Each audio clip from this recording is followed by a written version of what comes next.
How's it going, boys? Welcome back to Mogul Mail. I just finished watching the Warriors beat the Celtics, which sucks because I am a Boston Celtics fan, and they lost the NBA Finals and now are a bunch of sneaky losers. I feel a little bit better knowing they're not the biggest losers I've seen this week because that title goes to stalkers on the internet. They are easily the biggest losers I have ever seen, and there is a thread that Amouranth dropped about a specific stalker that is crazier than anything I've read in a while. And we're going to talk about that, all the problems that women are dealing with on Twitch and the stalkers they deal with, and how we can maybe make a positive change. But let's start with this first story, this stalker from Ammo. And it starts with a guy who traveled from Estonia, Europe, the Baltic region, the Polish tree region, who gave up everything in his life to move to Texas and camped out at a Starbucks to just look at Amouranth's P.O. box in the hopes that she would go to her P.O. box, grab some things, and go back to her place, and he would be able to follow her home and then find where she lives. And I don't know from there. It's a stalker. I can't follow the logic. He did that for 44 days in 33 minutes. Now, throughout all of this, Amouranth was tracking it because, I mean, she's on top of her shit. She's a boss-ass bitch. Nobody fucking with her. But this guy, he did like a scorched earth. He sold everything in his home in Estonia, even his own cat. Came to the U.S. and started streaming this whole stalking affair.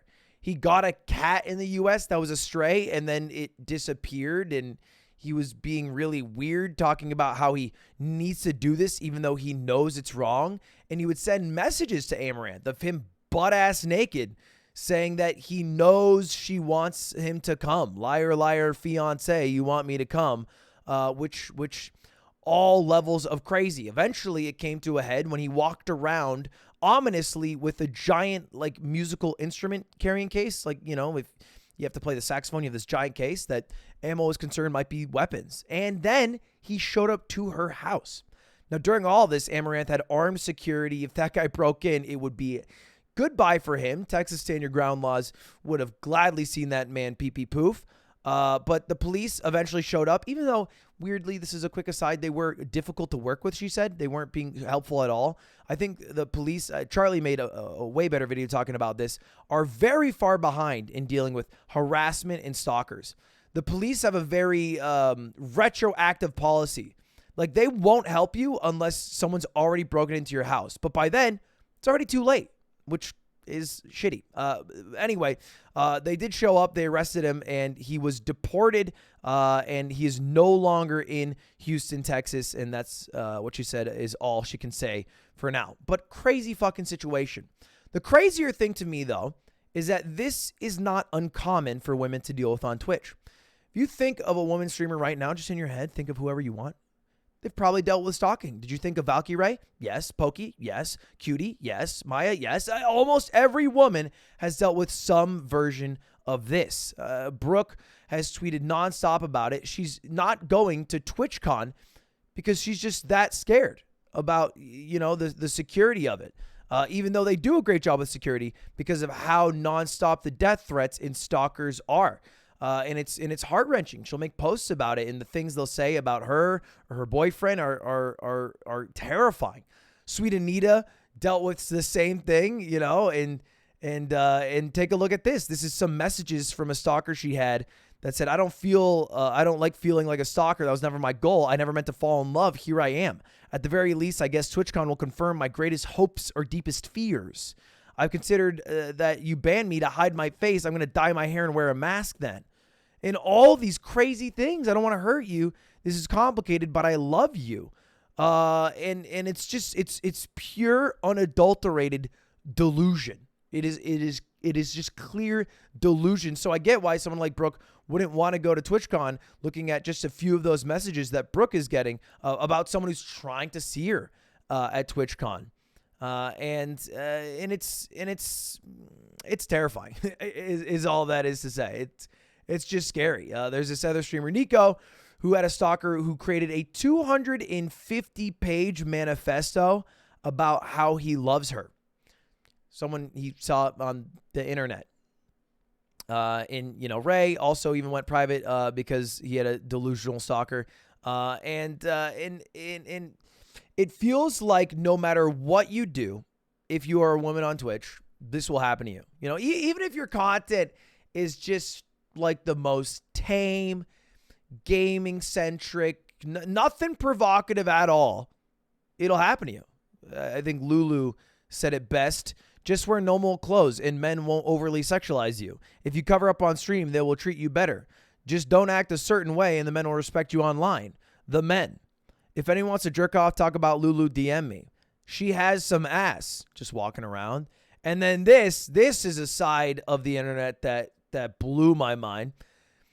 Cum tributes.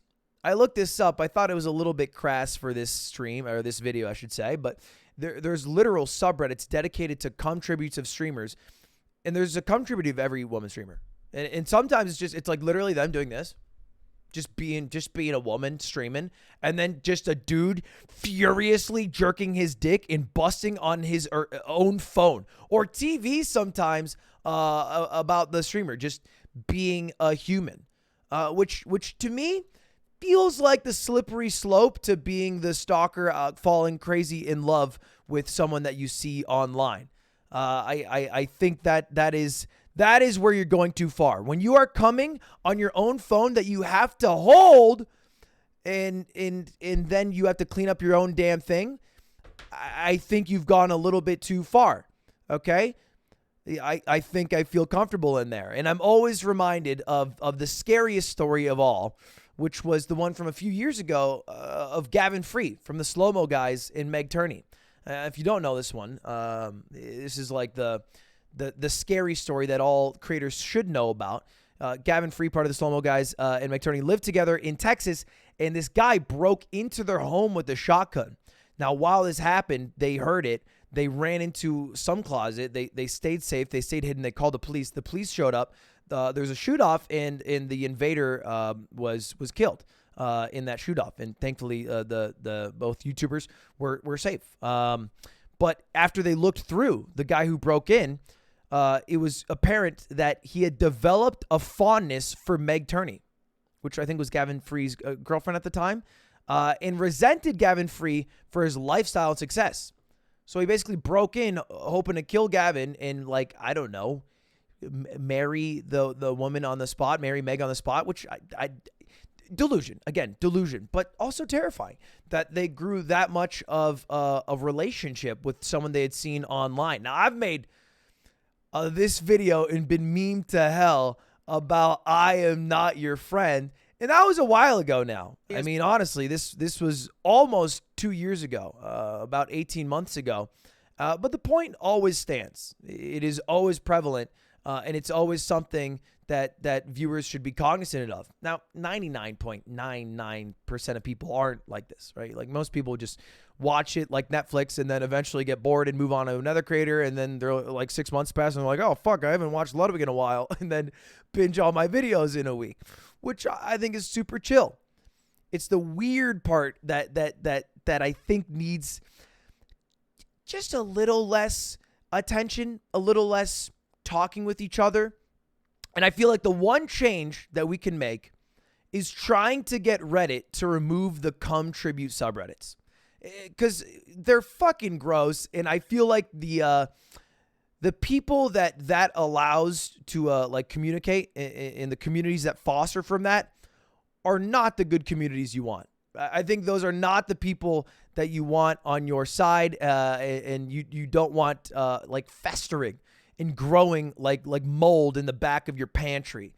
So I think if everybody takes a little step here, maybe asks Reddit to take them down. I know that Cutie has tried several times in the past without failure, but Reddit, you motherfuckers, what about, you know, removing it? You know, hey, I get freedom of speech, but we don't have to look at somebody come on a picture of someone. Surely there's some copyright things we can do. If I can't watch Baby Shark on stream without getting banned, then how are people allowed to pull up videos of someone's stream and then come on them? And that's chill. That seems too far to me. Maybe I'm wrong. Let me know. I think it's fucking weird. And I hope you guys all have a great rest of your day. All right, goodbye. And Reddit, please stop allowing weirdos. All right, see you later.